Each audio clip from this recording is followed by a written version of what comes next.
このソフトウェアはアトラスとご覧の各社の提供でお送りいたします。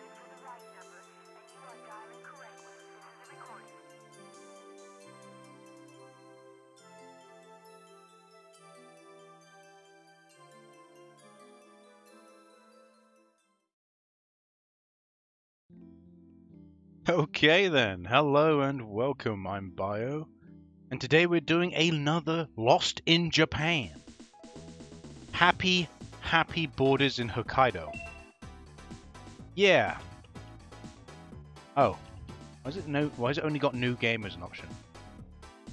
I put a save file in here, by the way. I guess it didn't work. That was a very anime-esque opening, wasn't it? Even with the like sponsors coming up at the end. It's quite surprising. So yeah, Happy Borders in Hokkaido is a snowboarding game. It's developed by Racjin, published by Atlus, and released in December 2000, exclusively in Japan for the PlayStation 2. And yeah, I thought we'd have a look at it. It seemed interesting, so... Galande mode. Galande. I don't even know what that means. Galande. I played my fair share of snowboarding games back in the day. Yeah, we just skip that because we're not going to understand any of it anyway. So, yeah, all cutscenes be skipped. We're not going to understand any of it anyway. It looks like there's a lot of cutscenes in this game, which, again, if it's going for like an anime style, it's understandable. It's understandable there'd be as amount of cutscenes there are. Okay, still going on with the cutscenes. Okay. And they're still going on with the cutscenes. Aha! Well, this looks like potentially we might be going into game now. Like I said, I've played a lot of snowboarding games in my time. I've played quite a few, you know, for the channel. I've played quite a few for, Okay, interesting. Yeah, it looks like an RPG snowboarding game.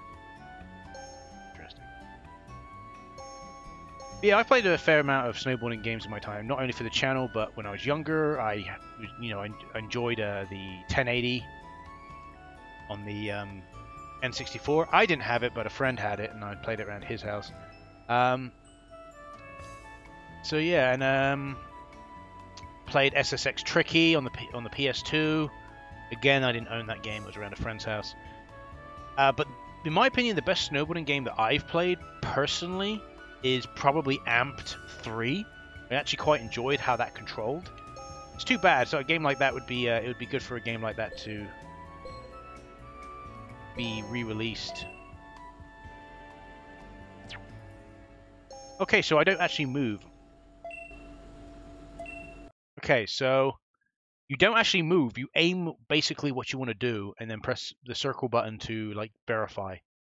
So I've picked the lifts, the ski lifts, in the hopes that this will take us to the top of the mountain and we can have a little bit of snowboarding action. Which it looks like is what we're doing. We're doing a little bit of snowboarding with the friends.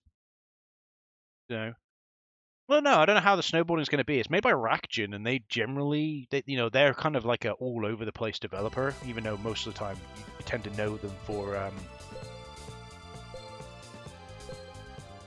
Okay, I can pick which way I want to go. We'll go this way. Even though they kind of make 3D fighting games. Okay, that was a fakie.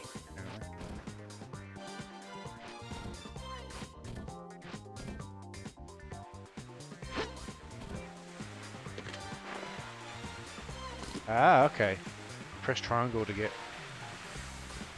a bit of bit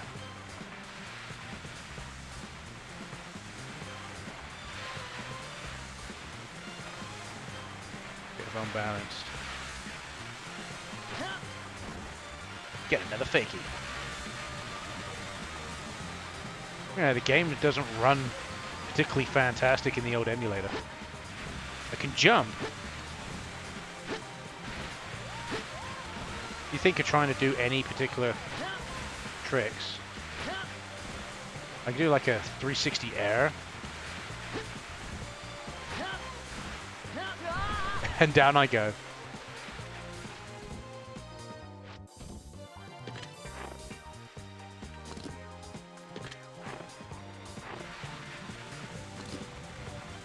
So yeah, I like the whole idea of pressing the triangle button to unclip yourself to give you a little bit of a boost. That's actually quite a useful mechanic, actually. I like that. But besides that, what else? Like, I was pressing buttons on the controller, and the dude was not doing his duty. Guessing I'm supposed to talk to these people, but I've got no interest in talking to them. Yep, go up the mountain again. I could see this is the thing. Quite a lot of these games I normally play with Lost in Japan. I can play them and I can immediately pinpoint why. Like, why did this not get released outside Japan? I could see it being quite a hard effort. That's the thing. I look at it and I'm like, yeah, I can see that it'd be somewhat quite hard to release this in Japan. I don't think it would be particularly. Oh, he's playing the old song again. Yeah, I look at it and I think to myself, yeah, I can see why. I can see why. It's a hard sell. But you think to yourself. Ah, okay. Oh, okay, I see.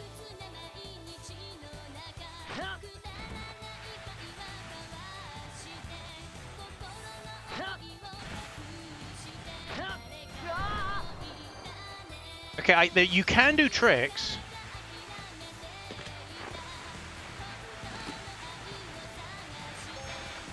You can talk to people as you go along. I don't understand the whole unbalanced thing. What's that about? The square.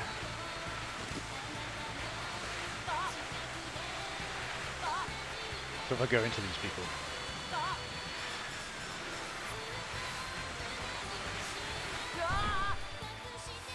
But I don't understand him falling down. That makes no sense.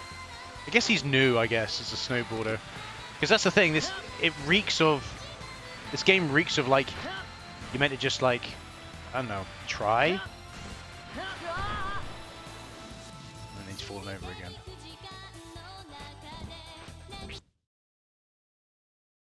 Is it wrong that I just want to stop playing now? So yeah, it's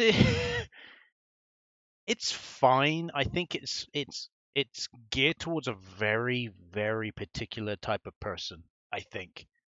Who wants to, who likes snowboarding games but wants a more in-depth story or anime storyline for it. You got to think, right? If they did this as an anime, it would be a hard sell to begin with. As an anime, now imagine in the year 2000 they did a snowboarding, like, romantic anime or something like that. Let's say, for example, romance anime about snowboarding in Hokkaido. Let's be honest, it would be a hard sell. It'd be very niche. So to think to do it as a video game, that's even more niche in my opinion. So I can understand why something like this didn't get released outside of Japan. And you may say, you've barely played any of it, Bio. You can do tricks. It is possible. But from what I can see, you saw there, we went down both sides of the thing. No ramps, no nothing. So how am I supposed to pull off a method or an indie or something when I've got no kind of momentum to get me in the air? So all I can do is fakies. I can just jump, jump, jump. That's all I can do. So, maybe that gets unlocked later down the line. But again, it seems like the type of game that focuses heavily on the story side of things, where the snowboarding gameplay kind of takes a back seat and is only really there as a gameplay. I'd rather have them just done a visual novel. If you wanted to do something like, just do it as a visual novel. Don't bother. Because they made visual novels back then in 2000.